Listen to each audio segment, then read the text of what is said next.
اللہ وقال رسول، سچے کلام کو عام کیا۔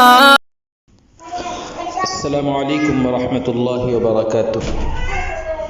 محمد سیحان منڈیا سے پوچھتے ہیں کہ حضرت، لوگ کہتے ہیں اگر سیدھے ہاتھ کی ہتھیلی میں خارش یعنی کھجلی ہو تو اس کا مطلب یہ ہے کہ آپ کو روپیہ پیسہ ملنے والا ہے، یا آپ کے پاس دولت آنے والی ہے، یا بہت جلد آپ دولت مند یعنی مالدار بننے والے ہیں۔ اسی طرح اگر بائیں ہاتھ کی ہتھیلی میں کھجلی ہو تو بدقسمتی سمجھتے ہیں اور کہتے ہیں دولت ہاتھ سے نکلنے کی علامت ہے۔ بائیں ہاتھ میں کھجلی مطلب آپ روپیہ پیسہ کھونے والے ہیں۔ تو پوچھتے ہیں محمد سیحان کہ یہ بات کہاں تک صحیح ہے؟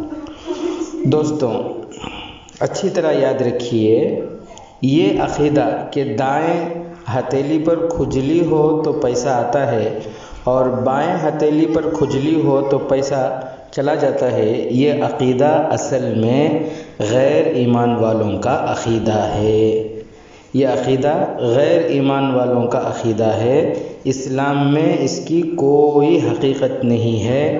یہ من گھڑت، بیکار اور فضول کی باتیں ہیں۔ میرا مشورہ یہ ہے، اگر آپ کے ہاتھ میں کھجلی ہو رہی ہو تو آپ کے جلد میں، آپ کے ہاتھ کی جو چمڑی ہے اس چمڑی میں، اسکین میں خشکی یا پھر الرجی کا آپ جو ہے شکار ہیں، آپ جلد سے جلد اسکن ڈاکٹر سے رابطہ کریں تو صحت مند رہیں گے۔ وہ پیسے آتے یا جاتے وہ چھوڑیے، آپ پہلے اپنے صحت کا خیال رکھیے، کسی ڈاکٹر سے رابطہ کیجیے۔